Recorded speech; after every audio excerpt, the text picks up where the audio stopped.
Assalamualaikum warahmatullahi wabarakatuh. Alhamdulillah nahmaduhu subhanahu wa ta'ala hamdan yuwafi ni'amahu wa yukafi mazidah. Ya Rabbana lakal hamdu kama yanbaghi li jalali wajhika wa adimi sultanik.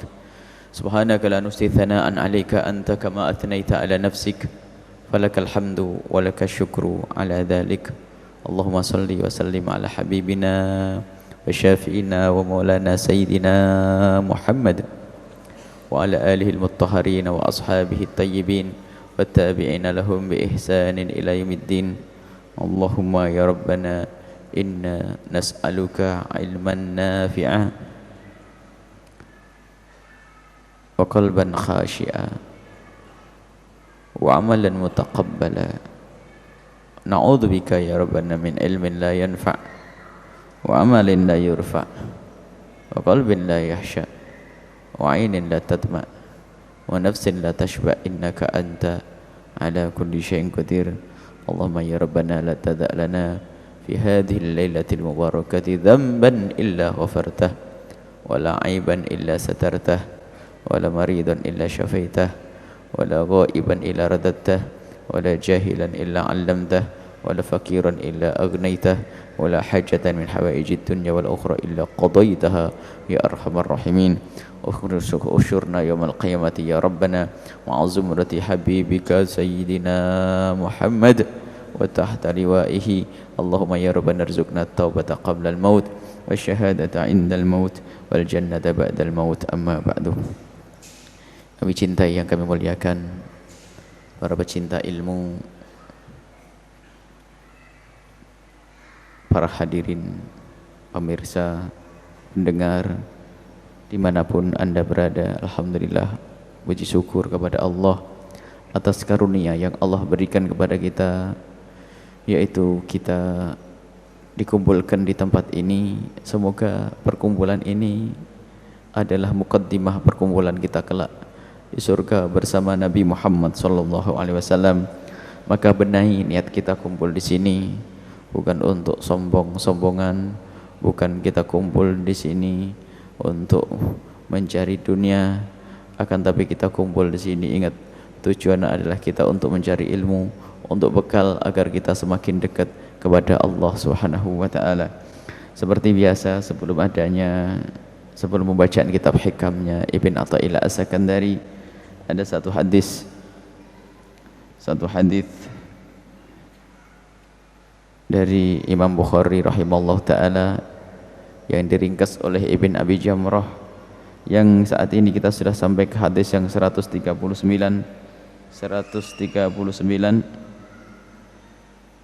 yaitu hadis dari Sayyidah Aisyah radhiyallahu taala anha. Qalat, beliau berkata, kana yauma aidin, pada suatu hari yang yaitu di hari raya, yal'abu Sudan, bermainlah orang-orang dari Habasyah, Sudan,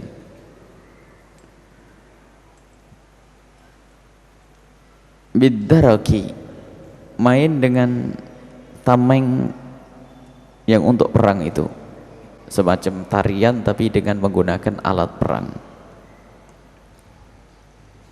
Wal hirab, jadi kalau darok itu tamengnya, wal khirab alat perang. Jadi ada tarian yang menggunakan alat perang. Mungkin bisa kebayang kalau di Indonesia menggunakan tombak atau apa begitu, tapi sudah dikemas dalam bentuk tarian untuk hiburan. Jadi tari menari tapi dengan menggunakan alat peperangan. Fa imma sa'altu Rasulullah, waktu itu kisahnya Siti Aisyah itu lupa.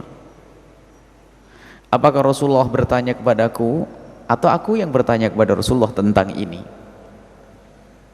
Imma sa'altu fa imma sa'altu Rasulullah, saya lupa, kata Siti Aisyah. Waktu itu apakah aku yang bertanya Rasulullah? Wa imma qala, atau Rasulullah tiba-tiba ngomong. Yang jelas kejadiannya tiba-tiba Nabi Muhammad berkata begini, atashtahina an tangdurina, Aisyah, kamu ingin melihat? Faqultu, maka aku jawab, kata Siti Aisyah, na'am. Faqamani, maka Rasulullah memberdirikanku khalfahu wara'ahu, di belakangnya. Aku diberdirikan Nabi di belakang beliau. Khaddi ala khaddihi, kemudian pipinya Nabi Muhammad menempel di wajah Sayyidah Aisyah radhiyallahu taala anha. Jadi di sininya dagunya di pundaknya Nabi mepet di belakang Siti Aisyah, di belakangnya Rasulullah sallallahu alaihi wasallam.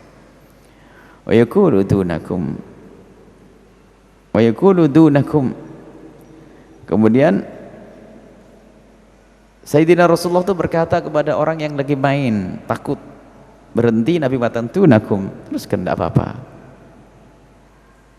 dunakum bani arfidata, biarkan yang lain pun dikasih tahu dunakum, biarkan mereka dari rombongan Bani Arfidah. Itu satu kabilah yang ada di Habasyah sana, atau separuh Habasyah itu kabilahnya Bani Arfidah. Biarkan mereka itu dari golongan Bani Arfidah ini melakukan itu semuanya. Hatta idza malaltu, sampai aku bosan saking lamanya. Qala, kemudian Nabi ngerasa, hasbuk, cukup? Qultu na'am.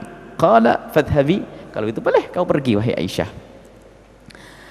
Hadis ini kalau disambung dengan hadis sebelumnya, ini ada hari raya, sebelumnya ada jariyatan, itu ghaniyata, ini ada dua anak kecil yang menyenandungkan syair-syair peperangan. Ada syair-syair. Dari hadis ini maka bisa diambil faedah bahwasanya Nabi juga mendukung, Nabi tidak melarang jika ada hamba atau umat beliau yang bersenang-senang di hari senang, hari raya. Termasuk diikutkan kepada hari raya adalah hari pernikahan, hari senang, senanglah. Tapi dengan syarat tidak melanggar syariat Nabi SAW. Bahkan tarian pun ternyata Nabi juga ikrar, membiarkan, akan tapi tarian bagi seorang laki-laki, tarian yang berwibawa. Haram seorang laki-laki menari dengan takhannuts, dengan gayanya perempuan, kayak perempuan, itu haram. Akan tapi tarian yang perang gagah, lompat-lompat yang menunjukkan kegagahan seorang laki-laki, Nabi tidak melarang. Adapun kaum wanita bersama para wanita pun bebas mereka untuk itu semuanya. Dan juga di dalam hadis sebelumnya ini ada jariyatan tughaniyatan, anak-anak yang menyenandungkan lagu. Akan tapi perlu ditinjau masalah menyenandungkan lagu, nanti syairnya tentunya bukan syair remeh, syair rendah, syair yang jorok, bukan. Syair yang penuh wibawa, syair tentang perjuangan, sanjungan kepada Nabi, sanjungan kepada kemuliaan. Boleh disenandungkan oleh anak kecil untuk siapapun. Tapi bagi kaum wanita menyenandungkan di depan kaum laki-laki beda hukumnya, tidak diperkenankan kecuali untuk suaminya sendiri. Bagi kaum laki-laki bebas menyenandungkan syair. Sayyidina Hasan bin Thabit adalah seorang penyair yang pernah membacakan syair di depan Nabi SAW dan di depan para sahabat Nabi SAW. Jadi ini menunjukkan kegembiraan itu perlu kita buat di acara-acara tertentu. Bahkan disitulah hilang kebencian, kedengkian. Sampai sebagian para orang-orang saleh mengatakan namanya al-waridat, satu pemberian dari Allah yang sifatnya maknawi, itu kadang didatangkan oleh Allah di saat kita senang, seperti itu, senang yang tidak melanggar syariat. Dan kesenangan itu diimbau, jangan kenceng-kenceng terus. Jadi ternyata dengan manusia kalau sudah hati lapang itu sudah nggak ada dengki, nggak ada benci, itu kemuliaan yang luar biasa. Menari tapi yang berwibawa, tarian seperti kayak tukang perang. Haram perempuan laki-laki kayak joget-joget yang ini ada pada zaman Nabi SAW dan Nabi membiarkan. Bahkan dalam kisah ini juga Sayyidina Abu Bakar itu mau marah ceritanya.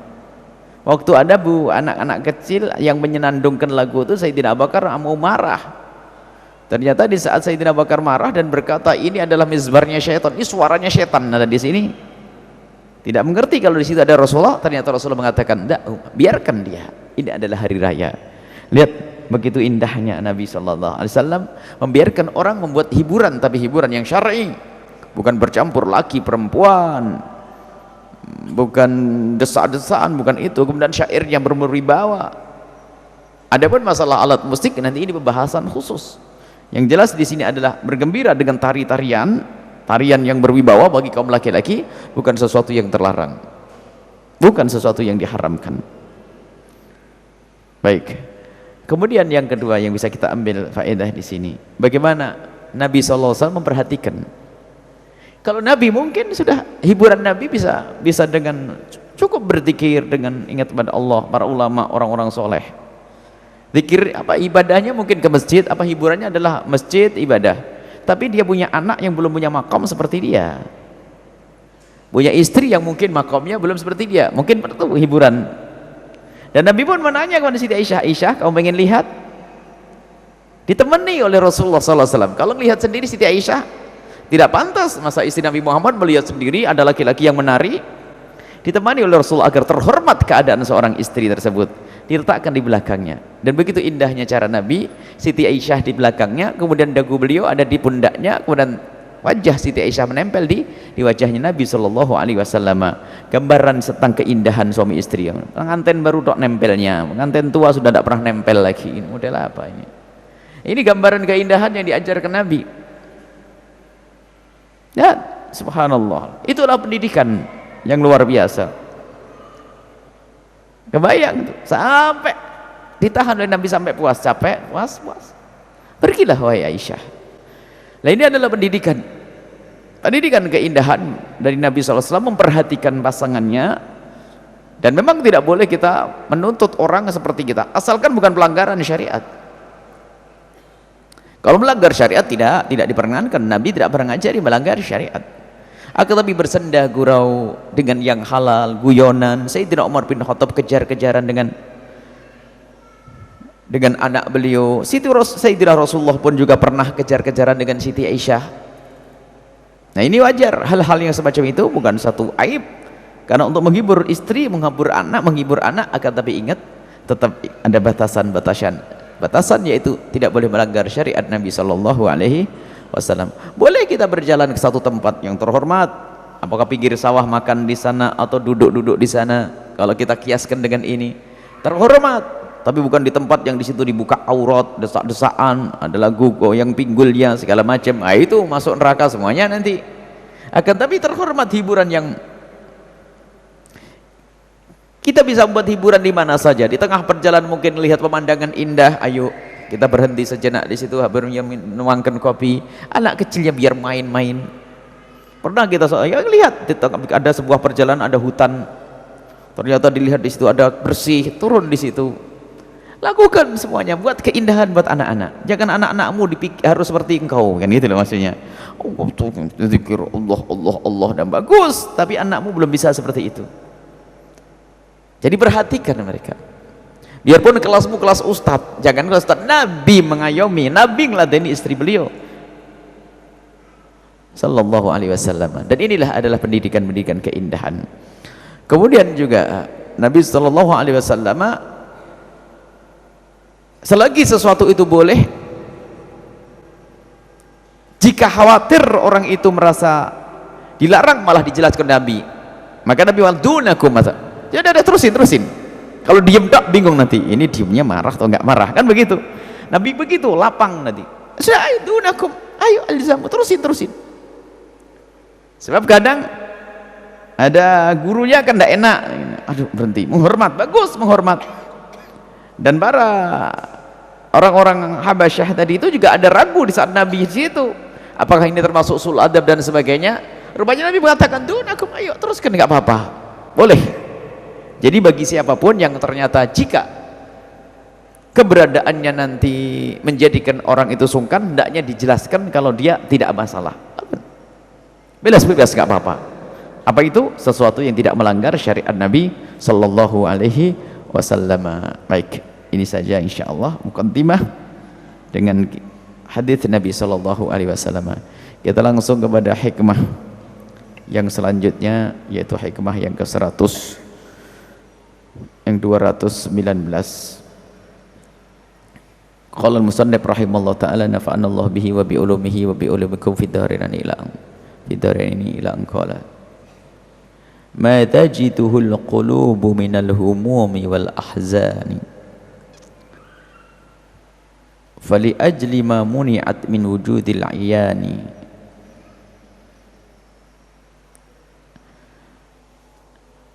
Hati kadang menemukan yang namanya gundah. Gundah itu humum, ham, dan huzun, duka. Kalau gundah itu akan sesuatu yang akan terjadi. Kalau berduka itu sesuatu yang telah terjadi. Aku berduka akan datang, tidak ada. Berarti berduka sesuatu yang telah. Begitu juga dalam bahasa Arab namanya ham, itu sesuatu yang telah, yang akan. Tapi kalau sudah namanya duka, huzun, itu sesuatu yang telah lalu. Intinya sesuatu yang menjadikan hati menjadi tidak tenang. Duka dan apa tadi? Gundah. Hati gundah, hati berduka. Dan Nabi pun pernah gundah dan pernah berduka. Di saat meninggalnya Sayyidina Ibrahim, putra beliau, di saat putra beliau wafat, Nabi bergundah, Nabi berduka, sehingga Nabi menitikkan air mata. Wal ainu tatma, mata bisa menangis. Akan tapi aku tidak melakukan sesuatu kecuali yang diridhai oleh Allah Subhanahu wa taala.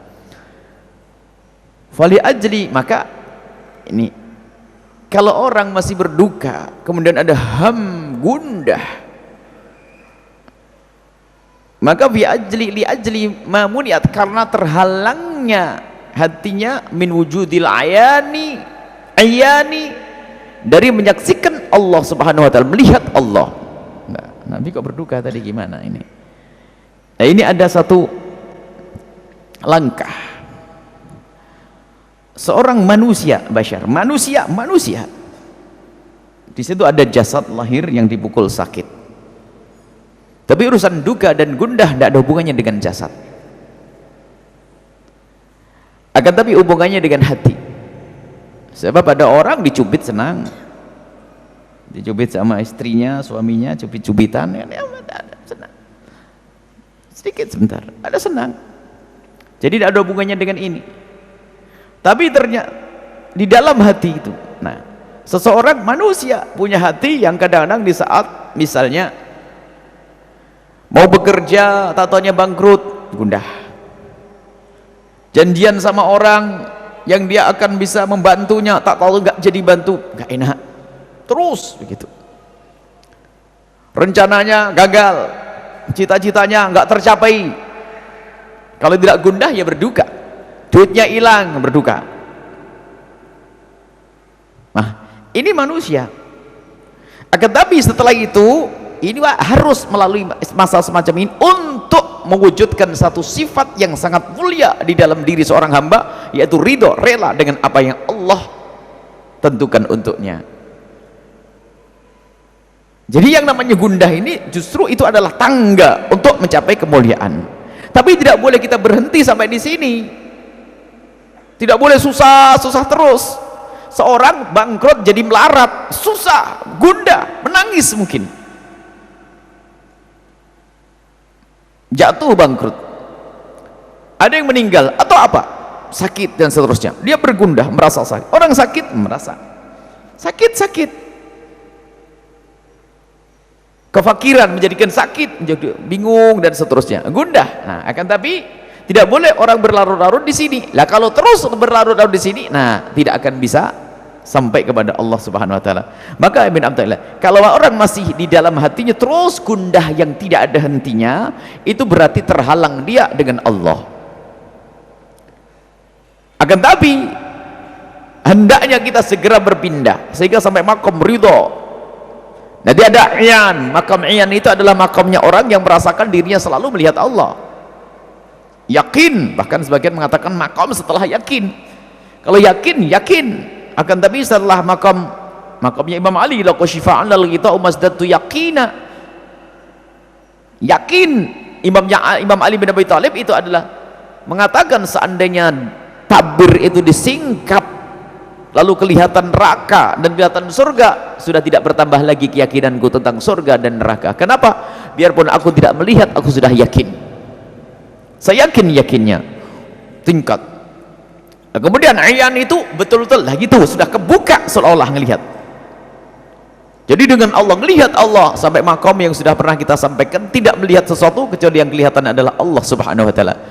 Sehingga tidak ada yang menghalangi dia dengan Allah, hatinya itu di saat berduka terus menerus, maka dia terhalang dari Allah Subhanahu wa taala. Akan tapi ternyata duka itu juga untuk menghidupkan, membersihkan hati, meningkatkan kualitas ketawakalan hati, kemudian satu melompat meninggalkan duka, sehingga ada orang di saat menemukan kefakiran senang lalu mengatakan hadza syiarus sholihin, ini adalah syiarnya orang-orang soleh. Diberi oleh Allah musibah sesaat menangis, akan tapi sadar ini adalah yang terbaik untukku. Nah, kalau terus berhenti di dalam duka yang berlarut-larut, lihat berbahaya sekali ini, betul-betul hijabnya bisa semakin tebal, bisa menjadi orang yang putus asa. Berduka wajar. Kalau tidak berduka terus gimana? Bapaknya mati ngakak-ngakak, saya tidak ada masalah. Enggak, duka sesaat, tapi lihat setelah itu ditata hatinya, ini dari Allah. Anaknya meninggal, hartanya hilang dari Allah, sehingga apa? Tidak pernah menyalahkan Allah dan tidak pernah protes dengan apa yang Allah tentukan apapun, sebab Allah yang lebih tahu tentang kemaslahatannya. Ini tidak ada hubungannya dengan kemaksiatan. Tapi ini artinya kejadian-kejadian membuat kita berduka, hilangnya harta, hilangnya nyawa, hilangnya kesempatan untuk berhasil dan seterusnya, itu kadang menjadikan kita duka. Ini dunia. Biarpun seolah-olah cita-citanya sangat mulia, tidak boleh kita berduka berlarut-larut. Akan tapi harus kita jadikan duka itu pembersih hati, menjadikan hati seorang semakin dekat kepada Allah Subhanahu wa taala. Dan alangkah banyaknya orang untuk bersih hatinya sehingga bisa melihat Allah, maksudnya melihat Allah, kenal Allah, harus melalui proses namanya musibah dan duka. Dan banyak orang dulu di saat diberikan kenikmatan nggak pernah datang ke masjid, tapi setelah bangkrut datang ke masjid dan dekat ulama, dan itu Allah memuliakan dia. Berarti dukanya itu adalah betul duka yang menyelamatkan dia. Dan duga di dunia itu, ketahuilah, asalkan bagi ahli iman, itu adalah muqaddimah kemuliaan nanti di akhirat. Sehingga dalam dunia tarbiyah tasawuf, yang namanya keberadaan dunia, sehat, pangkat, berada dan tidaklah harus tidak merubah keadaan seorang hamba tersebut. Sehingga yang namanya kekayaan itu karena dia menjalani titah, menjalani, yaitulah Allah yang tentukan untuk dirinya untuk menjadi orang kaya. Dan di saat dia jatuh fakir pun tidak akan berubah. Karena apa? Fakir adalah Allah tentukan untukku yang semacam ini. Sehingga dalam keadaan apapun stabil dia kedekatannya kepada Allah Subhanahu wa taala, karena dia sudah melihat Allah Subhanahu wa taala. Sehingga dengan hilangnya harta tidak boleh berduka. Duka sesaat iya untuk bersihkan. Setelah itu ditata hatinya, ditata hingga sampai pada waktunya nanti ada orang yang di saat mendapatkan musibah langsung, akan tapi duka tetap ada.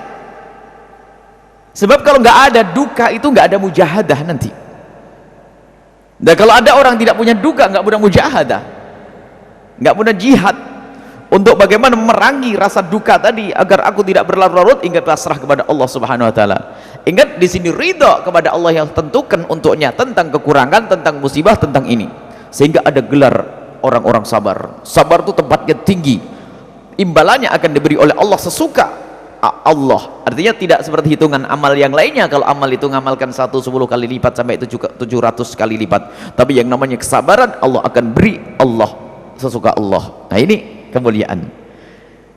Nah, jika ada orang terus larut dalam duka lalu tidak berubah, duka tersebut menjadi kegembiraan dengan Allah, maka berarti dia problem yang Allah berikan kepadanya menjadi hijab, muni'ab, dia terhalang dari melihat Allah Subhanahu wa taala. Na'udzubillah, sudah melarat tambah nyungsep. sudah kehilangan apa namanya, kehilangan orang yang dicintainya, tambah sengsara di akhirat. Na'udzubillah. Ada cerita tobatnya Malik bin Dinar, ya. Dia adalah orang yang melakukan segala bentuk ketidakbaikan. Hingga pada suatu ketika, yaitu pernah kami ceritakan juga di sini. Suatu ketika dia pengen menikah. Dia tidak ada kemaksiatan di pasar kecuali dia sudah melakukannya. Hingga pada akhirnya dia pengen menikah dan diberi oleh Allah kemudian untuk menikah. Setelah menikah diberi oleh Allah seorang anak.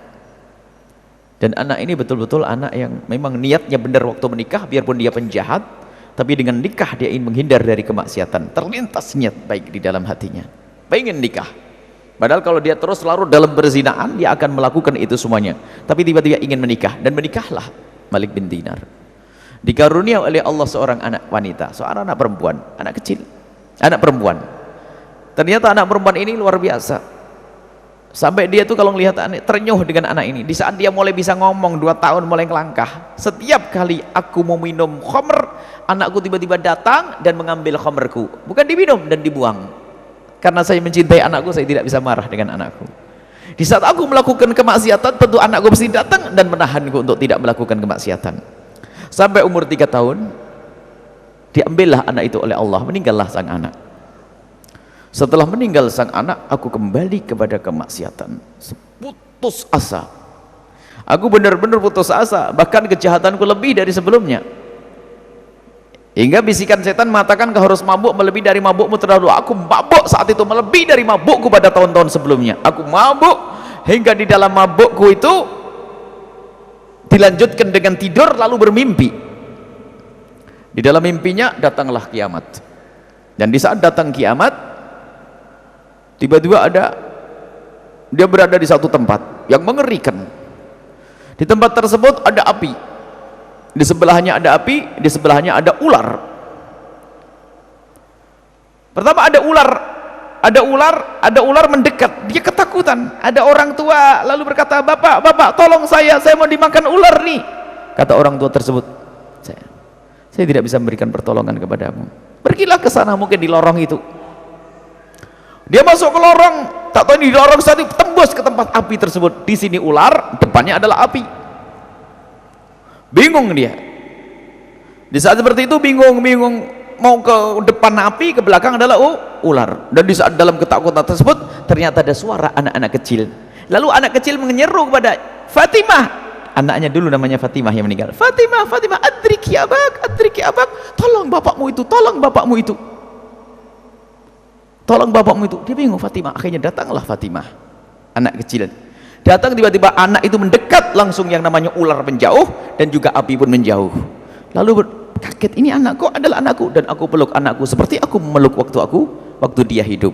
Kemudian anak itu, aku bertanya kepada anakku, siapa itu ular?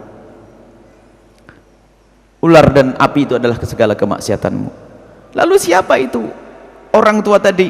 Orang tua itu ayah, orang tua itu adalah amal baikmu yang selama ini. Karena amal baikmu itu kau lemahkan sampai kecil-kecil sehingga tidak bisa menolongmu. Lalu kau siapa? Aku adalah putrimu, anakmu dahulu. Kemudian setelah itu anaknya membacakan satu ayat, alam ya'nil ladzina amanu an tasha'a qulubuhum li dzikrillah wa ma nazala minal haq. Apakah belum waktunya untuk tobat? Apakah belum waktunya untuk tobat? Terbangunlah dia. Setelah itu dia ingat dengan mimpi tersebut, lalu dia sadar, pergilah ke masjid. Di saat pergi ke masjid, sampai di masjid, rupanya di situ dia mandi dulu sampai ke masjid. Di masjid imamnya membaca ayat yang dia dengar waktu di dalam mimpi, alam ya'nil ladzina amanu an tahsya'a qulubuhum li dzikrillah wa ma nazala minal haq. Apakah belum waktunya bagi orang-orang yang beriman untuk khusyuk hati dan seterusnya? Lalu dia tobat saat itu. Nah, artinya apa? Duka anaknya, dia tertolong. Dia duka sampai putus asa. Lalu kok mau belablas putus asanya kan tidak karu-karuan. Untung dia punya amal baik yang bisa menjadikan dia tertolong. Makanya jangan sampai kita putus asa dengan amal. Anak mati putus asa, ini putus asa, bunuh diri dan sebagainya. Lah ini kalau tertolong dengan Malik bin Dinar karena punya kebaikan, punya niat baik. Kalau tidak, bablas. Bablas, naudzubillah. Orang putus asa, mabuk, bunuh diri kadang-kadang dengan duka yang duka, padahal sebetulnya duka itu akan diangkat dia oleh Allah Subhanahu wa taala dan dia diberi oleh Allah. Makanya pertolongan dari Allah kadang melalui mimpi, kadang-kadang melalui kesadaran. Jadi ini diberi oleh Allah mimpi, dikirim mimpi lalu sadar. Ada sebagian dari kita yang di saat mendapatkan musibah lalu merenung dan merenung lebih jelas daripada mimpi. Merenung, ini kan dari Allah. Kenapa aku harus putus asa? Kenapa? Sehingga hatinya tertata, maka dia makom ridho. Setelah itu selamatlah dia. Sehingga duka tadi menjadi hilang. Dan itulah hamba-hamba kekasih-kekasih Allah, kalau tertimpa musibah tidak pernah terlihat dari wajahnya sikap yang tidak terima dengan ketentuan Allah Subhanahu wa taala. Yang ada hanya ucapan terima kasih, syukur kepada Allah Subhanahu wa taala. Dan Nabi SAW pun demikian. Di saat Sayyidina Ibrahim meninggal, wafat, beliau juga menangis. Waktu Sayyidina Ibrahim wafat, menangis, akan tapi boleh berkata, mata ini bisa menangis, tapi aku tidak boleh melakukan sesuatu kecuali yang Allah ridhai. Nah, ini adalah pendidikan dari Ibn Athaillah As-Sakandari untuk kita. Maka siapapun yang tertimpa musibah, diuji oleh Allah, hendaknya langsung ditata hatinya. Sebetulnya itu tangga yang dikirim oleh Allah untuk mendapatkan maqam sabar. Maka lihatlah Allah. Semua kalau sadar bahwasanya yang memberi adalah Allah, dia tidak akan marah dengan perantara. Ada orang pengen menolong kita tadi itu, ngajak bisnis dengan kita, tak taunya bangkrut, nggak usah marah-marah. Ada orang berjanji ingin menolong kita, tapi tidak menolong, sebab hakikat penolong yang sesungguhnya hanya Allah. Jangan sampai kita terhenti kepada sebab ini semuanya. Kalau kita terhenti pada sebab, lupa kepada yang memberi, yaitu Allah Subhanahu wa taala, maka terus kita akan berduka. Maka hubungan kita dengan manusia ini adalah menjalani perintah Allah dan Rasulullah agar kita berurusan dengan manusia, wajar dengan manusia. Akan tapi di saat ada sesuatu, misalnya kok istrinya enggak sabaran, suaminya enggak sabaran, dimarahi atau ternyata didolimi, ketahuilah kita kembalikan semuanya kepada Allah Subhanahu wa taala. Jangan kita melakukan keharaman. Didolimi kalau bisa, sebisa mungkin dengan kesabaran. Aku didolimi, sudah, aku tidak ingin yang berbuat dolim kepadaku lalu dihukum oleh Allah Subhanahu wa taala. Pun saya digunjing, saya tidak ada yang kurang pada diri saya. Ya Allah, ampuni dia, dan seterusnya. Menata hati sehingga lihat dukanya sesaat, tapi duka itu menghidupkan hati sehingga hati itu kenal Allah Subhanahu wa taala. Kalau kita terus dalam duka, wah capek. Ada orang marah, dendam, sehingga kalau sudah hatinya biasa dengan duka, sesuatu yang seharusnya tidak menjadikan dia berduka pun jadi berduka. Ada orang hilang 10 juta itu berduka, kalau masih 1 juta mah ringan. Ada orang hilang 100 ribu pun nyeselnya habis. Ada macam-macam. Padahal orang kaya itu, orang kaya duitnya hilang, jatuh 100 saja udah gemeteran. Itu ada model-model begitu, kasihan. Baik, maka di situ ada namanya sabar, satu martabat yang luar biasa, sabar, kemudian sampai kepada ridha kepada Allah yang apa yang Allah tentukan untuk dia. Kemudian di sana ada lagi satu usaha, bagaimana kita melepas daripada itu semua. Apakah itu bertentangan dengan ridho kita? Oh tidak. Apakah kita di saat diberi oleh Allah kefakiran lalu kita menyerah dengan kefakiran? Oh tidak. Usaha sendiri adalah bagian daripada apa yang Allah tentukan. Akan tapi yang harus kita berbekal di hati kita, di saat tidak berhasil dengan usaha kita, tidak boleh kita lalu berduka dengan itu semuanya, menyesal sampai tidak ada hentinya, maka tersiksa itu, seolah-olah tidak kenal Allah Subhanahu wa taala. Sebab padahal Allah kalau mengurangi, memberikan musibah kepada hambanya, itu karena Allah ingin mengangkatnya, karena Allah ingin mengampuni dosanya, karena Allah ingin menyiapkan pahala yang besar nanti di akhirat. Tidak ada yang jelek bagi seorang yang beriman. Maka menata hati. Tapi ternyata jika orang tidak terima, kemudian marah-marah, itu artinya seolah-olah tidak kenal Allah Subhanahu wa taala, dan maka dia tidak mulia. Bisa saja masuk bentuk orang-orang munafik yang seolah-olah dengan lidahnya ia beriman kepada Allah, dengan perilakunya seolah-olah iman kepada Allah, tapi ternyata hatinya tidak bisa menerima apa yang Allah berikan kepadanya. Semuanya dalam urusan-urusan dunia atau urusan-urusan akhirat, ya, yang menjadikan kita duka, maka hendaknya itu kita jadikan tangga lompat untuk kita sampai kepada derajat ridha, pasrah dengan apa yang Allah tentukan untuk kita semuanya. Wallahu a'lam bissawab. Syukran kasiran kami haturkan kepada guru kita semua, Buya Yahya, atas penyampaiannya. Semoga apa yang disampaikan oleh beliau bermanfaat bagi kita semua. Amin ya rabbal alamin. Selanjutnya kita masuki bagian tanya jawab kepada para hadirin dan hadirin yang bertanya. Kami persilakan satu penanya dari jemaah bapak-bapak dan satu penanya dari jemaah ibu-ibu dengan satu orang satu pertanyaan. Kami persilakan. Assalamualaikum warahmatullahi wabarakatuh. Waalaikumsalam warahmatullahi wabarakatuh. Buya, saya ingin bertanya. Tadi telah dijelaskan oleh Buya bahwa ketika kita mendapatkan musibah, kita harus sabar, tawakal kepada Allah, dan itu merupakan suatu takdir. Yang saya ingin tanyakan, apakah ada takdir yang bisa dirubah? Kemudian kalau ada, saya ingin penjelasan dalil dari takdir itu sendiri. Terima kasih. Assalamualaikum warahmatullahi wabarakatuh.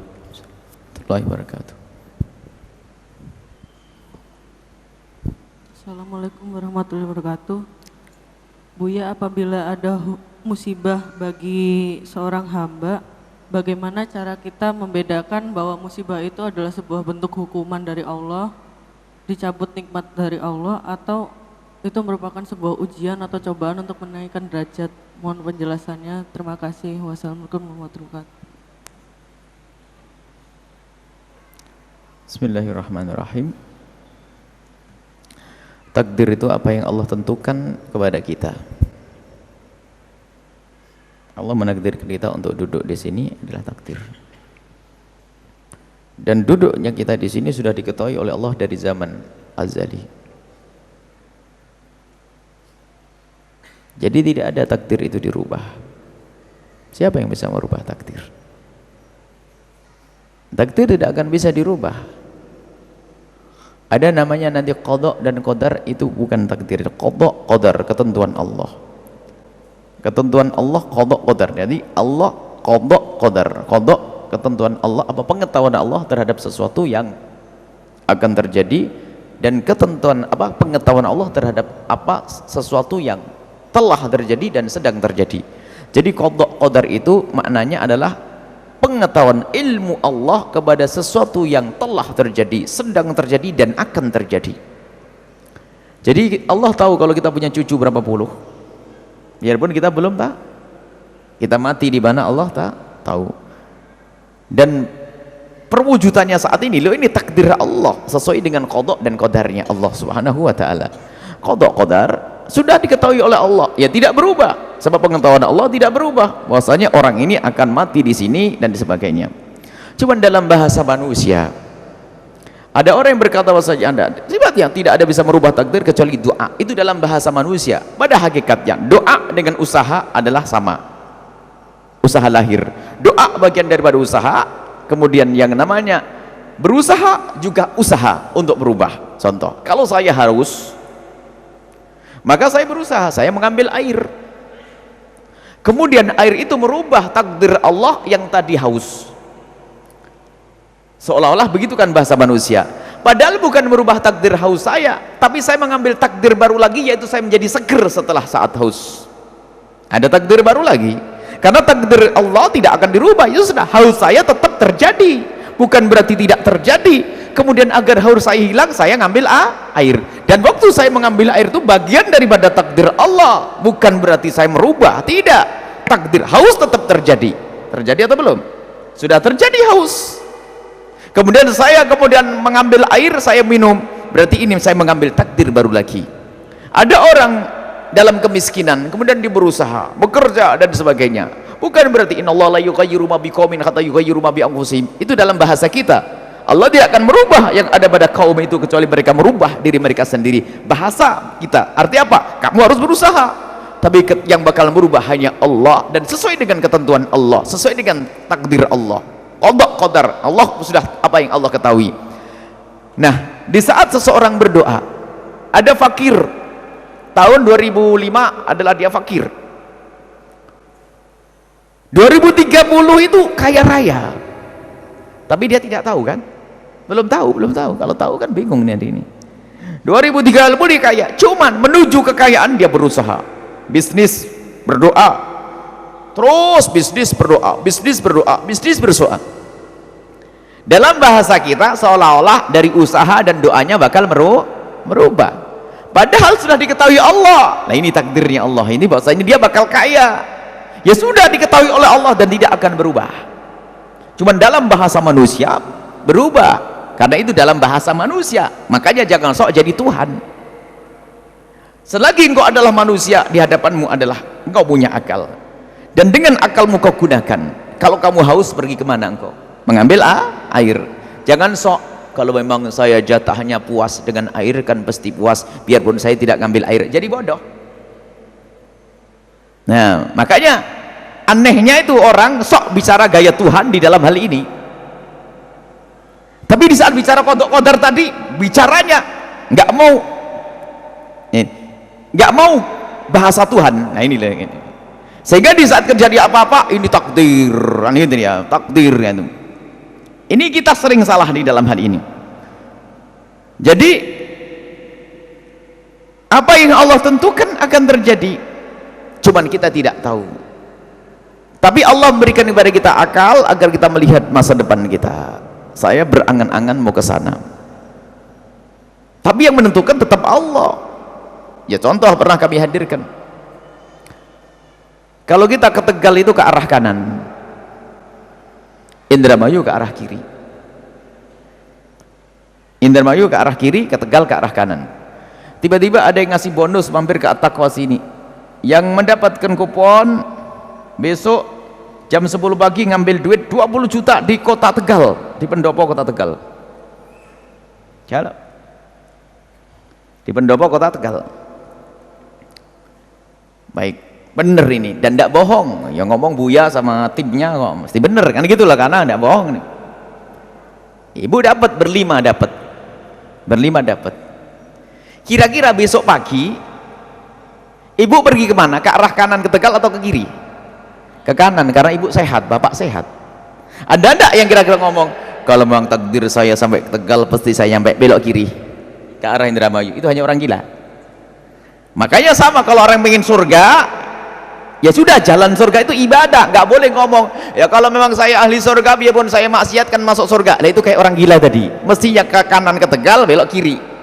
Jangan sok main takdir lah, jangan sok jadi Tuhan. Kau tidak tahu apa yang terjadi di esok hari. Ini kadang-kadang kalau memang jatah surga tetap surga. Siapa yang bilang kamu ahli surga? Tidak ada yang tahu, akan tapi di matamu itu ada, di matamu dan akalmu ada masa depan yang kau lihat. Pilih jalan ke Tegal. Dan apakah jaminan yang belok ke kanan ke Tegal nanti dapat duit? Belum tentu. Bener ini jalannya, atau yang tabrakan di Losari jeder begitu ke Jakarta, jadinya ke rumah sakit Jakarta. Tapi kan tidak tahu kalau mau tabrakan nanti ya. Kalau tahu mau tabrakan tidak bakal berangkat, iya enggak? Jangan sok tahu tentang esok hari. Yang sok tahu itu jadi masalah. Ternyata ke Indramayu ini nyampe Tegal. Kenapa? Mampir pom bensin, ketemu kawan lamanya. Hei, mau kemana kan? Ya ikut saya aja. Nyampe Tegal dapat duit 2 juta, 20 juta. Tapi kan tidak tahu kalau ada orang di Indramayu tadi, apa di pom bensin tadi. Tapi kalau dia melanggar aturan akal yang Allah titahkan ini, maka dia gila. Cuman urusan ibadah tuh orang main-main, tapi urusan makan nggak ada ngomong gitu. Ada sate enak, dia lapar lalu berkata, kalau mang jatah saya kenyang bakal kenyang. Nggak ada itu. Adanya hanya urusan ibadah saja, orang malas-malasan itu. Kalau sate nggak ada, sate lagi lapar ada bakso. Kalau mang jatah saya kenyang, pasti saya bakal kenyang biarpun saya tidak menggerakkan tangan saya. Nggak ada yang begitu. Baik ya. Jadi dia ada yang merubah takdir secara hakikatnya. Cuman bahasa manusia, bekerjalah kau akan begini, pergilah kau akan dapat. Itu adalah bahasa kita. Akan tapi ketentuan Allah tidak akan dirubah. Cuman siapa yang tahu ketentuan Allah? Kita tidak tahu.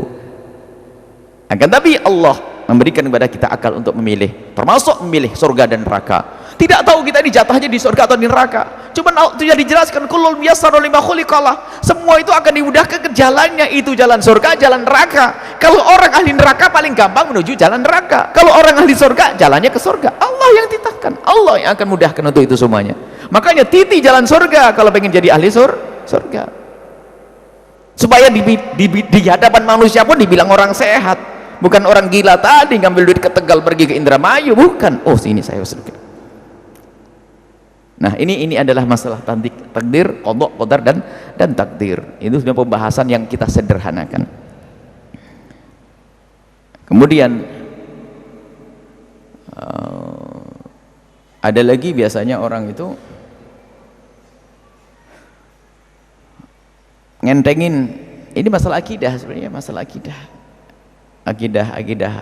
ahli sunnati wal jamaati tentang qada qadar yang harus kita yakini, yaitu ilmu Allah mengetahui apa yang akan terjadi pada kita dan yang telah terjadi dan yang sedang terjadi. Enggak ada yang tersembunyi bagi Allah. Kalau keturunan kita itu sampai hari kiamat menjadi 1 juta, ya Allah tahu, bilangannya enggak ada yang kurang. Matinya kapan anak kita, cucu kita, semuanya juga kita tahu. Baik, ini saja insyaallah. Wallahu a'lam bissawab. Kemudian yang kedua adalah tentang musibah. Kita tidak bicara tentang musibah ukhrawi, akhirat. Musibah akhirat adalah betul-betul musibah yang sesungguhnya. Hilang iman, murtad, berzina, kita tidak ngomong musibah itu. Musibah yang sifatnya duniawi, jasad sakit, ya, duit hilang, apalagi ada yang meninggal, bencana. Kalau bencana itu kan misalnya ada mungkin rumah hancur dan sebagainya. Bagaimana kita dengan itu semuanya? Ketahuilah, Nabi SAW pernah menyebutkan, selagi anda ahli iman sudahlah nyantai. Ajibtu min amir ummati anna kullahu khair. Nabi pernah bersabda, aku tuh heran dengan urusan umatku ini, semuanya baik-baik saja. Di saat diberi oleh Allah kenikmatan lalu bersyukur, baik baginya. Di saat diberi musibah lalu sabar, baik baginya. Loh, dan tidak ada seperti itu kecuali untuk umatku.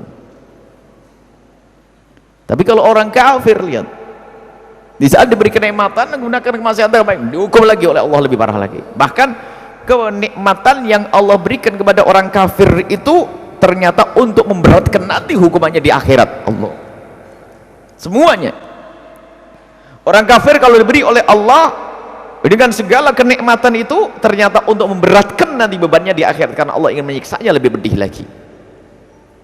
Tapi ahli iman bersyukur, dan musibah yang diberikan Allah kepada orang kafir di dunia ternyata muqaddimah, musibah nanti di akhirat. Tapi bagi ahli iman, musibah ternyata musibah ini adalah kemuliaan kalau orang faham makna musibah yang Allah berikan kepada seorang hamba yang beriman. Cuman bagaimana kita memandang musibah? Musibah ada kalanya adalah untuk menghapus dosa. Hukuman bagi orang beriman artinya untuk menghapus dosa. Kalau seandainya kita dihukum di dunia asal kita tidak dihukum di akhirat, itu enak. Makanya kami selalu ingatkan, mohonlah ampun kepada Allah atas segala dosa. Mohonlah ampun kepada Allah, istighfar dengan sesungguhnya, sebab hampir tidak ada saat jam yang lewat kecuali kita melakukan dosa. Sesaat dengan mata kita, saat dengan telinga kita. Maka istighfar pun harus selalu dan tidak ada hentinya. Terus mohon ampun kepada Allah. Sebab dosa seorang hamba yang beriman itu, lihat, ada 3 model cara penghapusannya. Yang jelas ahli iman harus dihapus oleh Allah, akan dihapus oleh Allah. Cuman beda penghapusannya. Ada yang dihapus oleh Allah di dunia dan di akhirat, sehingga di dunia dimaafkan. Kalau di dunia dimaafkan, maka di akhirat pun tidak dihukum. Di dunia dimaafkan karena apa? Dia ahli istighfar, minta ampun kepada Allah terus dan terus, dimaafkan oleh Allah sehingga tidak dihukum oleh Allah di dunia dan juga tidak hukum di akhirat. Ada lagi orang yang diberi oleh Allah, orang yang melakukan kemaksiatan, Allah tidak ingin menyiksanya di akhirat. Cuman orang ini kok pelit banget istighfar ini, tapi aku sayang kepada hambaku inilah, aku hukum di dunia, ceder, sakit, ini. Tapi sebetulnya karena Allah ingin memuliakan nanti di akhirat. Yang ketiga ada istighfar enggak, seger buger, sehat, gak ada musibah, kaya raya, tapi dia punya iman, banyak dosa, mati. Nanti dihukum dulu itu di neraka, baru dientaskan oleh Allah Subhanahu wa ta'ala. Pilih mana ini? Pilih banyak istighfar tentunya, banyak minta ampun kepada Allah Subhanahu wa taala, dan jangan mengatakan kita tidak berdosa, jangan katakan kalau kita tidak salah, tidak pernah punya kemaksiatan, enggak. Baik, kemudian di saat seseorang melihat atau tertimpa musibah, kalau tadi melihat musibah kayak begitu, musibah itu hakikatnya seperti itu untuk kita. Cara menghindar dari musibah adalah kita banyak istighfar dan seterusnya. Tapi kalau sudah musibah ditimpakan kepada kita, bagaimana? Bagaimana sikap kita? Apa yang harus kita katakan? Kalau untuk diri, beda saya menunjuk orang lain. Tapi kalau kepada orang lain, jangan sekali-kali engkau katakan itu dosamu makanya kau dihukum. Ini kurang ajar. Kita sering komentar, wah tsunami itu karena mereka ahli maksiat semuanya tuh. Kurang ajar. Jogja ahli maksiat. Loh kok enak bener, memangnya engkau tidak pernah maksiat? Kalau orang Jogja digoyang oleh gempa itu karena kemaksiatan mereka, Cirebon pun sudah waktunya digoncang dengan gempa. Kalau orang Aceh diberi tsunami oleh Allah karena kemaksiatan orang Aceh, ini juga dekat pantai dan di sini juga banyak maksiat. Seharusnya sudah kena tsunami juga di sini. Jangan memandang orang dengan merendahkan. Akan tapi selagi mereka ahli iman, katakan Allah akan mengangkat derajat mereka. Mereka adalah ahli iman. Memang mungkin mereka bermaksiat, akan tapi mereka melihat rasa takut air yang naik ke atas, kemudian gempa yang begitu, lalu istighfar Allah, rasa takut, sakit, kehimpit batu, Allah, diampuni oleh Allah, beres. Lah kita menggunjing dia, habislah kita. Boleh kalau kita melihat musibah yang menimpa kita, baru benar ini karena dosa-dosaku. Jangan seperti sebagian orang kena penyakit lalu berkata, oh, dosa apa sampai aku sakit kayak begini. Dosa apa? Enggak punya dosa ente. Dosa apa sampai saya ketimpa musibah? Beruntun Buya. Dosa apa? Oh hebat bener nih ngadep ke sini punya dosa. Beruntun anak saya sakit, suami saya begini, ya Allah, dosa apa? Banyak dosamu, ngomong dosa apa? Ini musibah, gak sadar dirinya berdosa. Aku banyak dosa, sadari, makanya jangan nunjuk ke sana banyak dosa, tapi kok sini iya karena dosaku.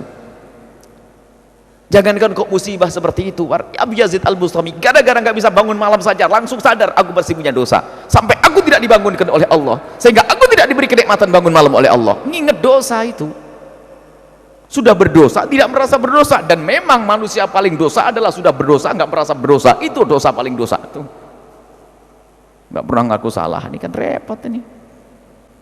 Nah ini kalau melihat diri kita, makanya tadi pertanyaannya apakah ini hukuman atau ini adalah ujian untuk mengangkat derajat. Maka kalau untuk kita bisa, kalau untuk orang lain adalah untuk mengangkat derajat. Jangan katakan ini hukuman. Loh kok enak sekali, mungkin dia sudah diampuni dosanya oleh Allah. Adapun ujian bagi semua adalah ujian, memang kita sabar atau tidak, ujian betul. Atau akan ini hukuman atau pengangkatan derajat. Kalau hukuman, tapi jangan mengatakan orang lain dihukum seperti itu. Pernah ya waktu itu lihat waktu kejadian tsunami banyak komentar kono kemasian. Dianya komentar biasanya orang yang memang kelihatannya paling soleh. Tapi merendahkan orang. Memang di Aceh nggak ada waliullah, di Jogja nggak ada waliullah. Yang mati pun banyak orang soleh. Nggak ada hubungannya dengan itu. Mungkin memang benar, akan tapi sudah yang jelas orang sudah meninggal itu adalah insya Allah ahli iman, diampuni oleh Allah Subhanahu Wa Taala.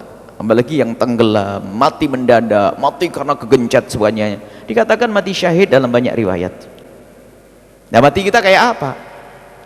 Makanya sudahlah, lihatlah kematianmu sendiri, jangan lihat kematian orang.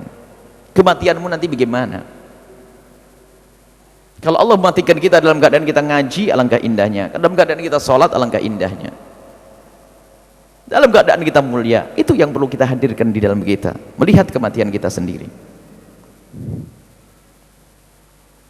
Sekarang tanggal berapa? Ini minta dibahas masalah puasa Rajab. Rajab, Selasa depan tanggal berapa? 2 Rajab?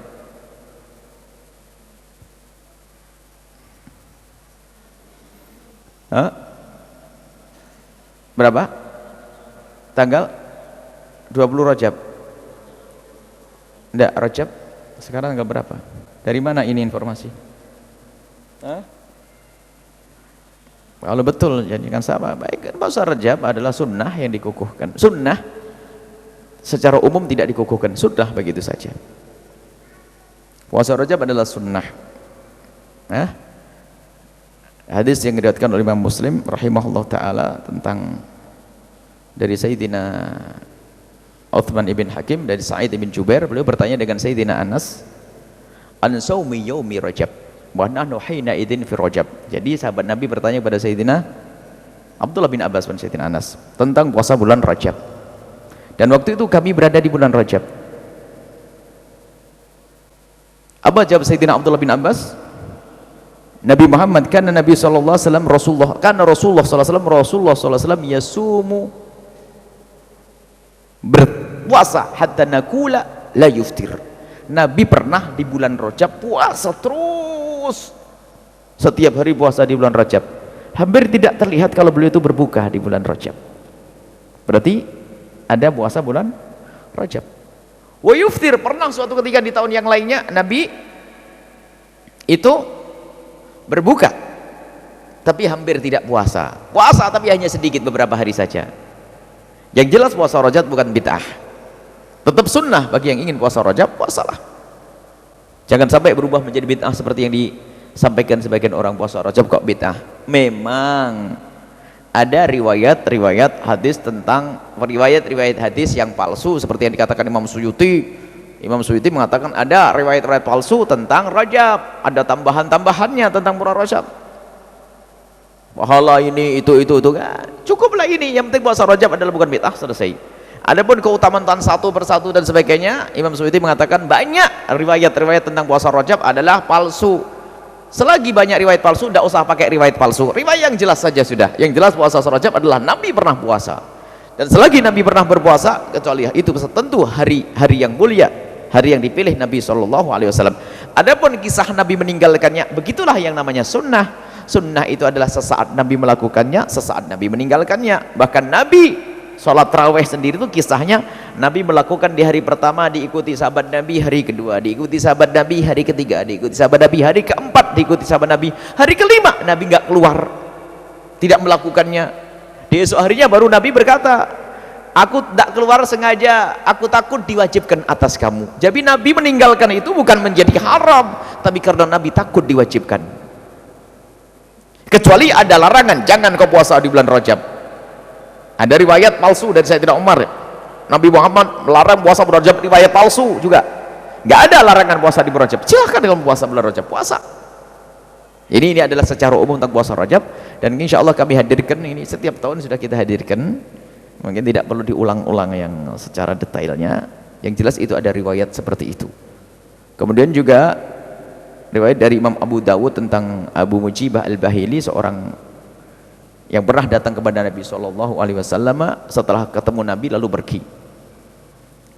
Setelah pergi ketemu Nabi di tahun berikutnya, setelah 1 tahun ketemu Nabi SAW. Nabi tidak mengenali. Kau lupa denganku ya Rasulullah? Iya, aku lupa. Siapa engkau? Aku dah al-Bahili dulu yang pernah datang kepadamu ya Rasulullah. Oh, berubah. Dulu kau seger, gagah, sekarang kau kurus, tinggal kulit dan tulang. Lalu mengatakan, ma'akal tu'aman illa billal. Ya Rasulullah, aku makannya hanya malam hari. Maksudnya aku setiap hari puasa ya Rasulullah. Setiap hari puasa. Nabi mengatakan, jangan kau siksa dirimu sendiri. Lima adzab dan nafsak, kenapa kau siksa dirimu sendiri? Islam tidak mengajarkan seperti itu. Sumu syahrus sabr, puasalah kalau di bulan sabar, bulan puasa, bulan Ramadan. Kalau mau tambah sehari dalam sebulan. Kalau mau tambah 2 hari dalam sebulan. Kalau mau tambah 3 hari dalam sebulan. Kurang ya Rasulullah, aku masih kuat. Kalau sudah kamu tak sum minal hurmi wa truk. Kalau begitu, kalau kamu senang puasa, puasalah kamu di bulan haram. Bulan haram itu apa? Ada 4 bulan, Dzulqa'dah, Dzulhijjah, Muharram, sama Rajab. Rajab bulan haram. Jadi bulan haram adalah termasuk bulan yang perlu untuk kita puasai. Makanya tidak akan berubah menjadi bid'ah. Makanya sungguh aneh dan unik kalau ada orang mengatakan puasa Rajab adalah bid'ah, maka dialah ahli bid'ah. Yang mau puasa silakan puasa. Khususnya bagi ibu-ibu yang punya utang, bayar utang saja ya. Tapi ingat kaidahnya, bagi siapapun yang membayar utang, niatnya cukup membayar utang saja, jangan didouble dengan niat sunnah, maka tidak sah. Niat yang bayar utang saja, Tapi kalau pas hari puasa sunnah langsung dapat pahalanya. Allah tuh pemurah, dapat bonus. Ibu membayar utang pas hari Senin, tapi nggak usah niat puasa Senin, cukup bayar utang ya Allah. Bayar niatnya kodoknya nggak usah pakai bahasa Arab kalau nggak hafal. Ya Allah saya bayar utang Ramadan nih, ngerti ya Allah, sudah paham. Nggak usah pakai nawaitu semua. Kodokan tuh enggak Bu ya. Kodokan dan adaan dalam bahasa Arab itu sama artinya. Coba kodokan, itu den wa itu den sama. Sudahlah pokoknya maksudnya ya Allah besok saya puasa bayar utang tuh waktu itu. Nah, beres lillahi ta'ala. Nggak pakai Allahu Akbar ya kalau puasa. Ya sederhana, nggak usah pusing. Tapi jangan dibarengi dengan puasa sunnah niatnya. Tapi kalau kita pas puasanya di hari Senin, maka kita mendapatkan pahala Senin hari ini. Bahkan tapi kalau sunnah dengan sunnah boleh diniatkan digabung. Pas Daud yang biasa puasa Daud ketemu hari Senin, pas di Syawal sekalian, pas di hari putihnya, di double hari putih itu tanggal 13, 14, 15. Maka niat kalau sunnah dengan sunnah puasa boleh. Apakah puasa rawatib yang sudah ditentukan waktunya atau puasa yang lainnya? Rawatib dengan rawatib atau soal puasa yang sudah ditentukan tetap boleh. Tapi kalau sholat sunnah ini 3 martabat. Sholat fardu tidak boleh digabung dengan sunnah apapun. Sunnah rawatib tidak boleh digabung dengan sunnah yang lainnya. Nah, kalau sunnah rawatib misalnya qobliyah duhur sama tahiyatul masjid nggak boleh. Tapi kalau niat qobliyatul duhur saja waktu masuk masjid dapat pahalanya tahiyatul masjid. Tidak boleh digabung niatnya. Tapi tinggal jadi beda ya. Kalau sholat lebih ketat. Tapi kalau puasa hanya 2 model. Pokoknya sunnah dengan fardu yang nggak boleh digabung. Tapi kalau sunnah diperbanyak niat yang banyak. Sunnah ini, sunnah itu, sunnah ini, sunnah boleh ya. Dan juga kemudian biasanya kalau bulan Rajab ini ada perayaan Isra Mi'raj, rayakan Isra Mi'raj, agungkan Isra Mi'raj. Di saat orang sudah pada meninggalkan puasa, meninggalkan sholat, maka perlu kita ingatkan kembali tentang pentingnya sholat. Apa? Pentingnya sholat dan Isra Mi'raj. Makanya memang kita ini kena musibah, ini penyakit bulanan. Tahunan ada bulanan, ada bid'ah bulanan. Bulan Rajab ada bid'ah, nanti bulan Sya'ban ada bid'ah. Nanti ada bulan Ramadan bid'ah tarawih, Syawal bid'ah takbir, nanti Maulid bid'ah. Aduh pusing dengan bid'ah bulanan ini. Makanya Isra Mi'raj dia katakan merayakan Isra Mi'raj bid'ah. Oh, mengagungkan sebuah kisah yang dahsyat. Perjalanan Nabi yang unik, membawa satu hadiah luar biasa. Orang pada mulai lupa, lalu kita ingatkan ini loh begitu dahsyatnya tentang kisah Isra Mi'raj agar kamu tahu. Dan Isra Mi'raj Nabi waktu itu kemudian membawa hadiah untuk kita, yang makna hadiah adalah bagaimana kita Isra Mi'raj juga melakukan sholat seolah-olah kita munajat kepada Allah. Dan ingatkan ini kok nggak boleh jadi bid'ah, ini kan problem. Memang kita itu sering ketemu orang-orang aneh semacam itu. Lakukan perayaan Isra Mi'raj. Intinya kalau di saat merayakan hendaknya kita itu dengan syariat, jangan sampai melanggar syariat, ada hura-hura dan sebagainya.